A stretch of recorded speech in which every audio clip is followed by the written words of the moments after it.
L'histoire sanglante du communisme. Troisième partie.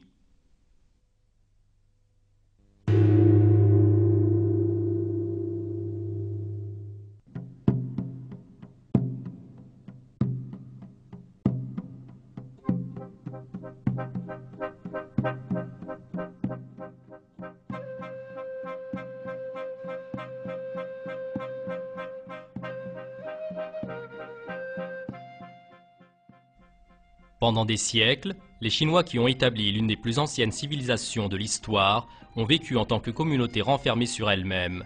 Ils ont protégé leurs traditions et leur culture avec persévérance. Seulement, au XIXe siècle, les portes de la Chine ont commencé à s'ouvrir sur le monde extérieur.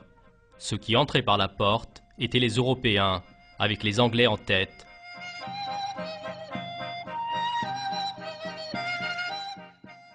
Les Européens, qui sont entrés en Chine avec des objectifs commerciaux, ont également commencé à emmener leur propre culture. Avec la culture occidentale, les pensées occidentales aussi ont fait un pas en Chine. L'une de ces pensées était la théorie de l'évolution de Darwin.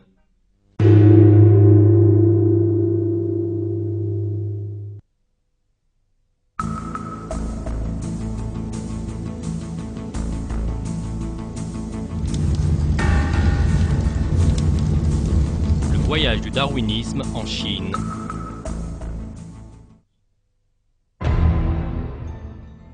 En 1895, c'est-à-dire 36 ans après avoir été diffusé en Angleterre, le livre de Darwin intitulé « L'origine des espèces » fut traduit en chinois et après cette date, en très peu de temps, il est devenu populaire parmi les intellectuels chinois.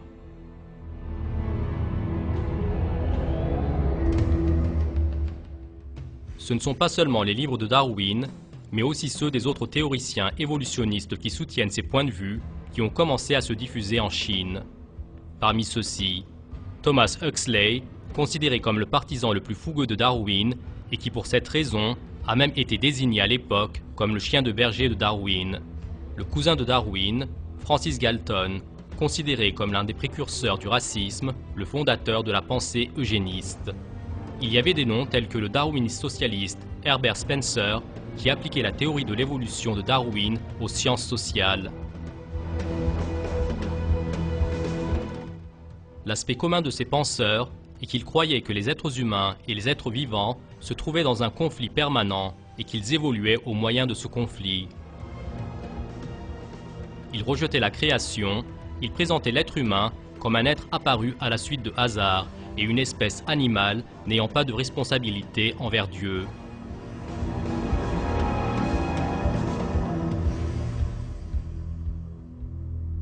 Le fait que la pensée darwiniste se diffuse ainsi dans la société allait de même être en Chine, comme ce fut le cas pour les autres pays, la cause de troubles sociaux, d'agitation et de conflits.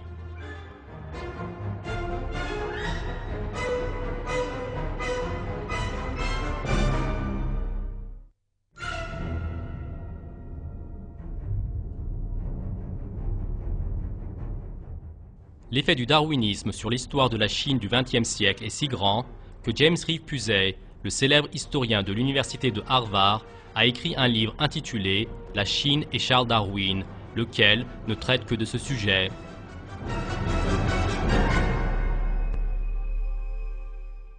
Selon les explications de Pusey, le darwinisme a profondément influencé les intellectuels chinois.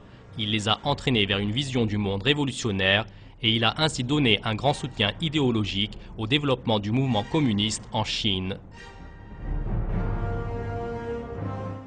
Quant à la personne qui a déterminé l'aspect de ce changement qui a commencé avec le darwinisme, c'est Mao Tse-tung.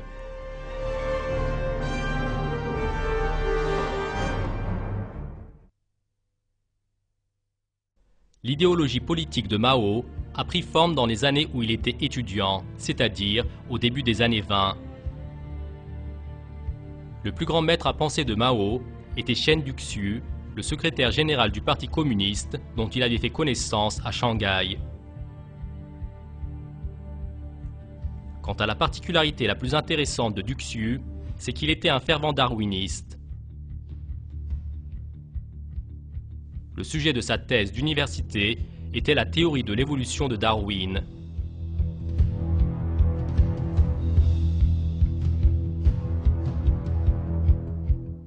Mao a reçu de lui une éducation à la fois marxiste et darwiniste. Dans ses mémoires, qu'il a écrits des années après, il allait dire « Personne ne m'a autant influencé que Shen Duxiu ».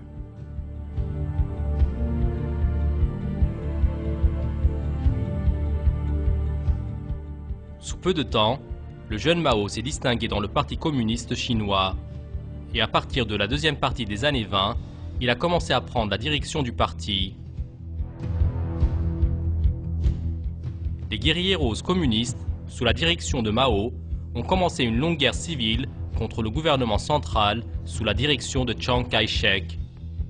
Tout comme Mao, Chiang Kai-shek avait été influencé par le darwinisme. La différence entre eux, c'est que Mao était communiste et lui fasciste. Lors de la Deuxième Guerre mondiale, les forces de Mao et Chiang Kai-shek ont établi une alliance passagère contre l'invasion japonaise. Mais quand cette guerre a pris fin, ils ont à nouveau commencé à s'opposer.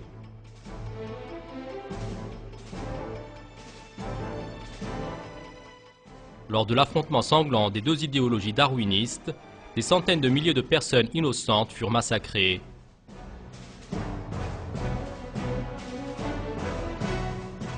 En 1949, les guerriers roses ruraux de Mao ont atteint la capitale Pékin.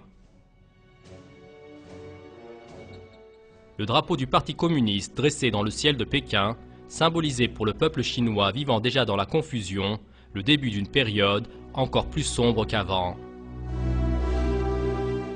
Le pouvoir de Mao a commencé avec une grande démonstration.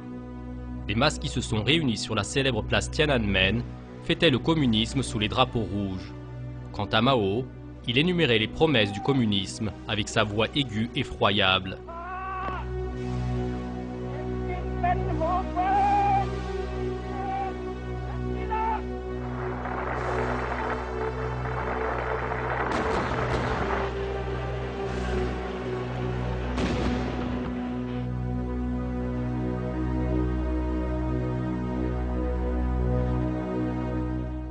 Mais la plupart de ces gens, qui applaudissaient Mao avec enthousiasme, allaient très prochainement devenir l'objectif de ces atrocités.